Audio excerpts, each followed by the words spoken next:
आप सुबह उठते हो, जिम जाते हो, बॉडी बनाने के लिए, भारी वजन उठाते हो, पसीना बहाते हो और उम्मीद करते हो कि एक दिन आपकी भी एक शानदार फिजिक होगी।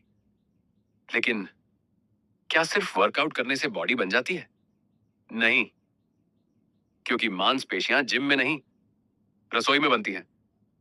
और भारतीय रसोई का एक ऐसा सुपरफूड जो हजारों सालों से ताकत का प्रतीक रहा है, वो है देसी घी। वर्कआउट के बाद जब आपकी मांसपेशियां टूटती हैं, तब उन्हें रिकवरी की जरूरत होती है और यहीं देसी घी काम आता है। यह शरीर को हाई क्वालिटी एनर्जी देता है, मसल्स रिकवरी को सपोर्ट करता है और जोड़ों को चिकनाई देकर शरीर को मजबूत बनाने में मदद करता है।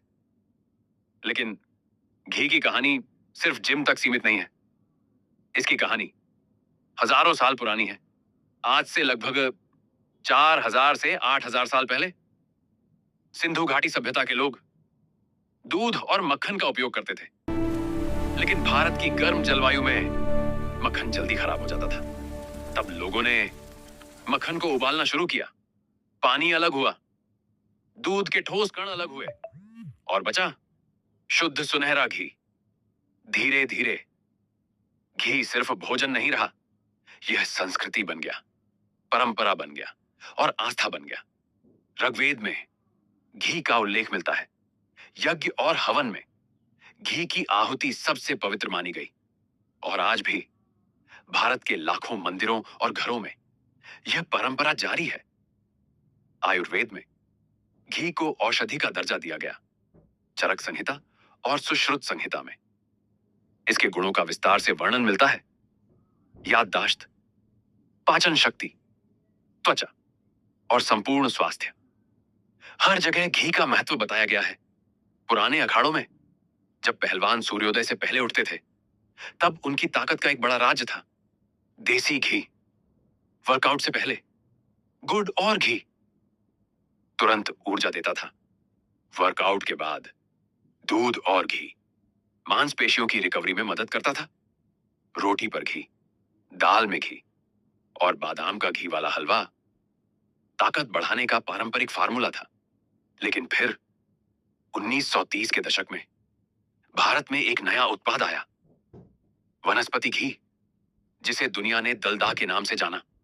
कम कीमत के कारण यह तेजी से लोकप्रिय हुआ और कई घरों में असली घी की जगह लेने लगा।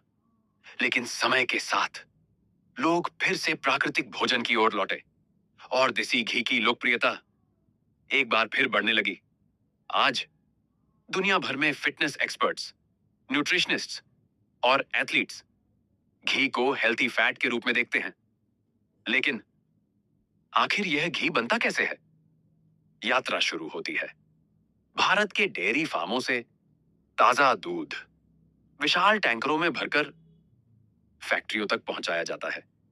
सबसे पहले दूध की क्वालिटी चेक होती है, फिर इसे पाश्चराइजेशन प्रोसेस से गुजारा जाता है ताकि सभी हानिकारक बैक्टीरिया नष्ट हो जाएं।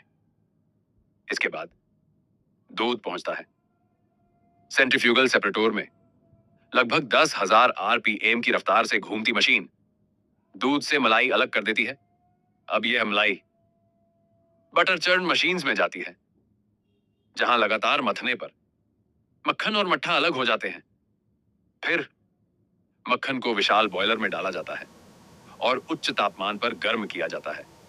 धीरे धीरे पानी भाप बनकर उड़ जाता है। मिल्क सॉलिड्स नीचे बैठ जाते हैं और ऊपर बचता है सुनहरा, खुशबूदार, शुद्ध देसी घी। इसके बाद एडवांस्ड फिल्टर्स और क्लैरिफायर्स सभी बची हुई अशुद्धियां निकाल देते हैं। फिर इसे ठंडा किया जाता है और ऑटोमेटेड पैकेजिंग लाइंस में जार, टिन और पाउच में भर दिया जाता है। इसके बाद भारत का देसी घी सिर्फ भारत में नहीं, बल्कि दुनिया के 120 से ज्यादा देशों तक पहुंचता है। अमेरिका, कनाडा, ब्रिटेन, यूएई, मिस्र और यूरोप के कई देशों में भारतीय घी की मांग लगातार बढ़ रही है, क्योंकि दुनिया अब समझ रही है जो भारत हजारों साल पहले जानता था कि ताकत सिर्फ जिम में नहीं बनती, ताकत बनती है परंपराओं से, ज्ञान से और सही भोजन से।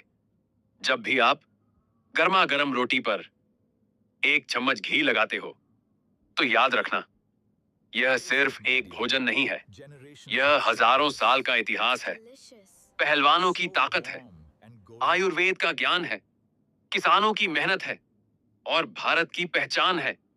एक साधारण सा चम्मच, लेकिन उसके भीतर छुपी है हजारों वर्षों की विरासत, जिसे हम कहते हैं देसी घी।